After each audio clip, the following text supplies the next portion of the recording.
Chers amis, chers auditeurs, bonjour. Monique Nakache à l'antenne pour Paris Culture et Spectacle. La semaine dernière, nous avons présenté la respiration selon la médecine chinoise. La respiration qui est le premier et le dernier souffle de l'être humain. Et là, nous allons continuer avec le souffle, mais un souffle très différent. À ce titre, je vais donner la parole à Phil, qui est déjà passé à l'antenne et qui nous arrive avec une autre chanson en hébreu, prise de son recueil de 200 chansons israéliennes traduites par Phil. Phil, bonjour. Bonjour Monique. Manishma. Écoute, tout va bien. Tu m'as demandé de choisir une chanson parmi les 200 chansons, en effet, que j'ai traduites dans mon livre, 200 traductions de chansons israéliennes. Et aujourd'hui, j'ai choisi une chanson emblématique et importante, Shir LaShalom. J'ai choisi cette chanson surtout parce qu'elle est représentative des contradictions, des paradoxes et aussi des traumatismes de la société israélienne. C'est l'une des chansons les plus importantes de l'histoire d'Israël. Et cette chanson, elle est présente encore dans tous les esprits, alors qu'elle est vieille de plus de presque 50 ans, pour une raison très très très simple, parce qu'elle est évidemment associée à un événement terrible dans la mémoire collective israélienne, l'assassinat du Premier ministre Yitzhak Rabin. On peut rappeler brièvement les circonstances de l'événement. En septembre 1995, on signe les accords d'Oslo et à cette occasion, on décide un grand rassemblement le 4 novembre 1995 sur la grande place des rois d'Israël à Tel Aviv. Toute la foule est là. À la fin du rassemblement, tout le monde chante cette chanson, Shir LaShalom. Et sur le podium, Shimon Peres et Yitzhak Rabin chantent en chœur avec la chanteuse Miri Aloni cette chanson qui termine la fin de la manifestation. Quelques minutes plus tard, Yitzhak Rabin est assassiné par un extrémiste juif, Yigal Amir, et dans sa poche, on trouvera un morceau de papier taché de sang. C'était les paroles de Shir LaShalom. Donc c'est pour ça que cette chanson reste et restera, je pense, dans l'histoire de l'État d'Israël. Écoutons-la.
שבת תפילות אותנו לא תחזיר מי אשר קבר נרו ובעפר נטמן בחימר לא יאירו לא יחזירו לכאן לכן רק שירו שיר השלום אל תלחשו תפילה דווקא שירו שיר השלום בצעקה גדולה שירו שיר השלום אל תלחשו תפילה דווקא שירו שיר השלום בצעקה גדולה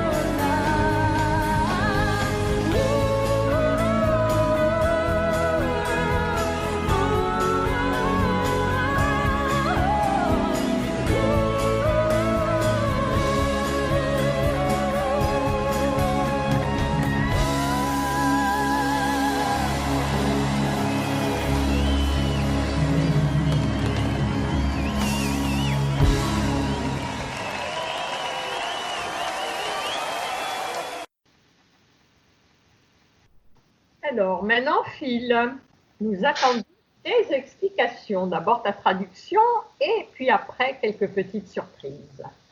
Oui, en effet, car cette chanson est absolument incroyable. Son histoire est étonnante. Elle a été écrite en 69, c'est-à-dire près de 2 ans après la victoire de la guerre des 6 jours, de 67, par 2 musiciens extrêmement expérimentés. Les paroles sont de Yaakov Rotblit et la musique est surtout de Yair Rosenblum.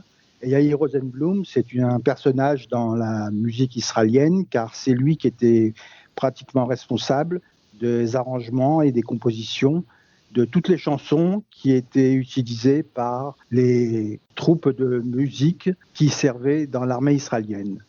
C'est une spécificité typiquement israélienne. Dans l'armée, il existe dans chaque arme des troupes de musiciens dont la fonction est de faire des tournées pour divertir les soldats dans les bases. Et il n'a pas hésité à envoyer cette chanson à la troupe de la Katanachal. Alors juste un mot rapide sur qu'est-ce que c'est que la Katanachal. Le Nachal, c'est un corps spécifique de Tsahal qui est en fait constitué par les jeunes qui sont issus des mouvements de jeunesse et qui veulent rester ensemble lors de leur service militaire. Dans ce cas, ils peuvent demander à servir dans le Nahal. Nahal, c'est l'acronyme de Noach Chalutz Lochem, ça veut dire jeunesse pionnière combattante.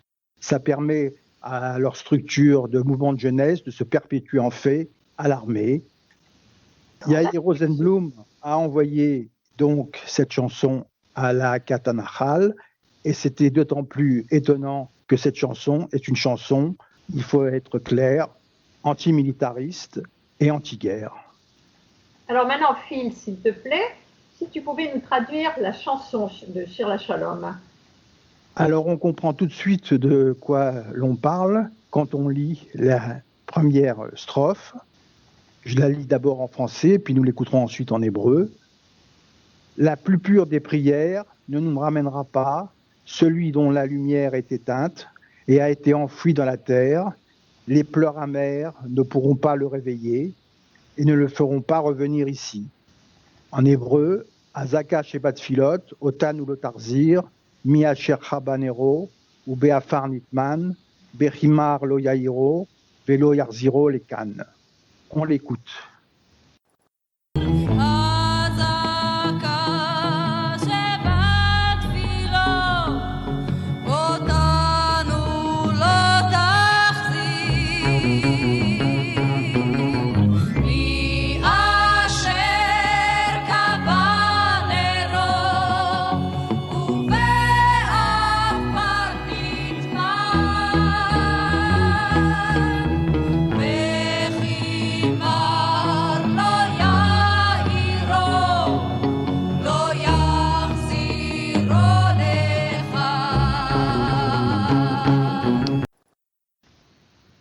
Donc on comprend l'esprit de la chanson, ce sont les morts, les soldats tombés au combat qui interpellent les vivants et qui leur ordonnent de combattre, non pas pour la guerre, mais pour la paix. Ce sont des paroles donc extrêmement fortes, extrêmement violentes, qui en fait sont dans l'esprit de l'époque, puisqu'on parle du pacifisme, de mouvements hippies, de mouvements contre la guerre du Vietnam, et de la comédie musicale Hair, et de la chanson qui ressemble d'ailleurs beaucoup à Shir LaShalom, Let the Sun Shine. Il faut reconnaître que le début de la chanson est déjà extrêmement violent. Azaka Shevat Filot Otan ou Lotarzir, qu'est-ce que ça veut dire? C'est le Kaddish que l'on récite sur la tombe. Il n'hésite pas à dire que cela ne sert à rien. C'est particulièrement poignant. C'est poignant et aussi extrêmement osé par rapport à la culture israélienne et par rapport également à ce qu'on a appelé la culture du deuil, puisqu'ensuite il continue en disant que les pleurs amers ne pourront pas le réveiller et ne le feront pas revenir ici. Les pleurs amers ne pourront pas le réveiller et ne le feront pas revenir ici. Ça fait allusion à l'ensemble des cérémonies, par exemple du Yom HaZikaron, qui est le Yom, qui est le jour, qui est de la veille de l'indépendance, où l'on commémore tous les soldats qui sont tombés pendant les guerres d'Israël. Toutes ces cérémonies ne ramèneront pas à la vie les morts qui nous interpellent ici. On peut écouter cette partie de nouveau. Oui, c'est Bechimar lo yahiru velo yarziru les cannes. Bechimar, c'est les pleurs amers, c'est les lamentations. De la même manière, on peut écouter la suite.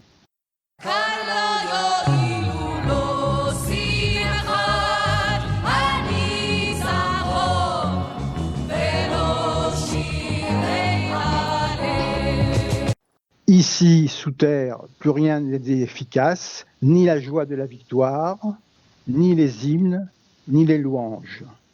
Kan lo yoilu, lo simchat anitzachon, la joie de la victoire, velo shirei halel, et les chants des louanges. Alors là, il fait allusion aux très nombreuses chansons qui encensaient Israël après la victoire des 6 jours. Et c'était des chansons de guerre et de victoire. Et de l'autre côté, il fait aussi allusion à des très très belles chansons, mais d'une tristesse infinie, qui parlent des soldats tombés au combat. Et d'ailleurs, mon livre contient la plupart de ces chansons qui sont des classiques de la chanson israélienne. Par exemple, une chanson extrêmement célèbre, c'est Shnenu Mioto Akfar. Il y a Doudou, qui sont des chansons sur la guerre d'indépendance. Ensuite, il y a la chanson extrêmement connue qui vient du poème de Nathan Alterman, Magash HaKesef, qui démontre que l'État d'Israël n'a pas été offert sur un plateau d'argent. Et enfin, sur la guerre des 6 jours, il y a de très très belles chansons présentes dans mon livre. Toutes ces chansons donc glorifiaient les soldats. Et encore une fois, là, dans Shir LaShalom, on dit que tout cela ne sert absolument à rien. Qu'est-ce qu'il faut faire? Malahasot. Pour les morts, qui interpellent aussi les vivants, il n'existe qu'une solution, d'éviter la guerre. Pour qu'il n'y ait plus de combat, il faut rechercher la paix et agir activement pour qu'elle advienne. C'est ce qu'on entend dans la phrase suivante. Chantez donc seulement un chant pour la paix, ne chuchotez pas de prière, chantez plutôt un chant pour la paix dans un grand cri. Laissez le soleil pénétrer à travers les fleurs. Ne regardez pas en arrière. Laissez en paix les partants. Portez vos yeux vers l'espérance et non pas dans les viseurs des fusils. Chantez un chant à l'amour et non pas à la guerre. On écoute cette partie.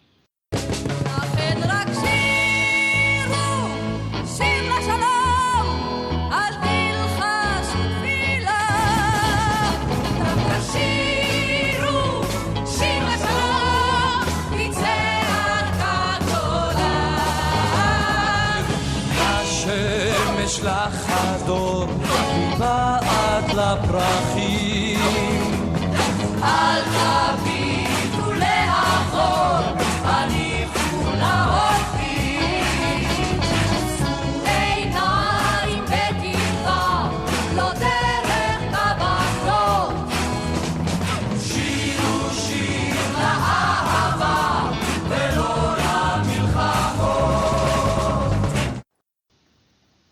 En effet, l'injonction là est claire. On retourne tous les concepts guerriers, comme par exemple dans la phrase « Portez vos yeux vers l'espérance et non pas dans les viseurs des fusils ». Kavenet, c'est le viseur d'un fusil. Et là, on dit « Loderer kavanot ». De même, on dit « Shiru shir la ahava velo le milchamot ». Shiru, c'est chanter en hébreu. Chanter un chant d'amour et non pas de guerre. C'est donc, encore une fois, des paroles extrêmement fortes. La version originale, en fait, était encore plus provocatrice, entre guillemets, car la phrase était « Shiru shir la ahava velo la nitzronot ». Et là, Tsahal a réagi en disant « Il y a un problème, Tzahon, c'est une victoire ». Donc, on demandait aux gens de chanter un chant d'amour et non pas de victoire. Tsahal a estimé, avec raison peut-être, c'est que c'était quand même assez démoralisateur et bizarre de demander à des soldats de ne pas combattre pour la victoire. Il y a donc eu une espèce d'échange assez sec entre Yaakov Rodlit, Yair Rosenblum et Tsahal, et finalement, ils se sont mis d'accord sur le compromis Shiru shir la ahava velo le milchamot et non sur les guerres. Donc toute cette partie est claire et simple. Les morts interpellent les vivants. Mais maintenant, qu'est-ce qu'il faut faire ? Il faut agir pour la paix et agir non pas demain, mais agir aujourd'hui. C'est pour ça que la chanson se termine par ces phrases. Ne dites pas un jour viendra, amenez ce jour, car ce n'est pas un rêve. Et dans toutes les places, acclamez la paix. On écoute cette partie.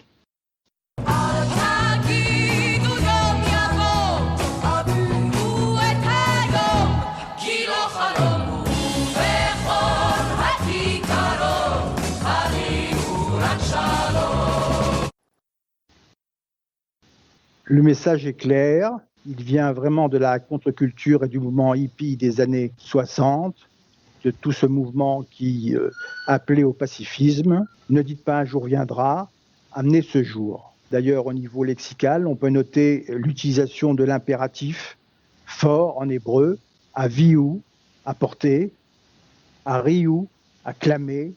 Ce sont des phrases extrêmement fortes où on exhorte les gens à être proactifs dans la recherche de la paix. Et c'est par ces mots, par cet appel à éviter la guerre, à faire tout pour la paix, que se termine le chant. On peut donc imaginer à quel point il est paradoxal qu'une troupe formée de soldats, car la Katanachal, c'était en fait des soldats qui chantaient devant les autres soldats et leur chantaient ce type de chanson. Les réactions à la chanson ont été extrêmement virulentes. Merci Phil. Alors Phil, comment trouver ton livre de 200 chansons israéliennes, traduction par Phil ? Il y a plusieurs possibilités. Sur Amazon, il s'appelle 200 traductions de chansons israéliennes. Il suffit de taper www.amazon.fr/dp 17 90 35 87 60 ou carrément le nom de 200 traductions de chansons israéliennes, ou encore, de manière même plus sympathique, aller à la librairie du Temple, 52 rue des Rosiers. Le téléphone, c'est le 01 42 72 38 00, librairie spécialisée dans les livres juifs. Phil, je crois qu'il existe un format PDF également. Exactement, et pour cela, il vous suffit de me contacter à l'adresse email mjben55@gmail.com. Merci Phil, à une très prochaine fois pour une nouvelle chanson israélienne. Merci Monique, et à bientôt. Leitraot. Leitraot veleishtamea. Quant à moi, chers amis, je vous dis à la semaine prochaine. Monique Nakache pour Paris Culture et Spectacle.